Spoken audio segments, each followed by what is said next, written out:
Here in this video we solve problem number 5 and problem number 6 of percentage problem.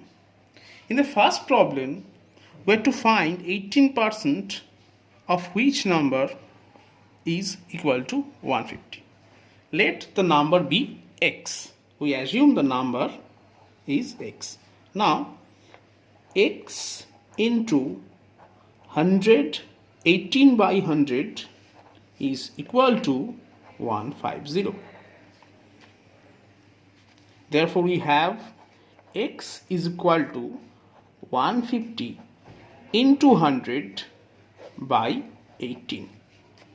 Now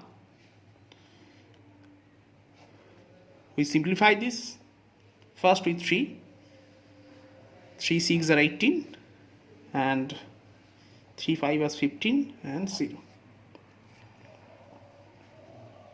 Now cancel 6 with 2.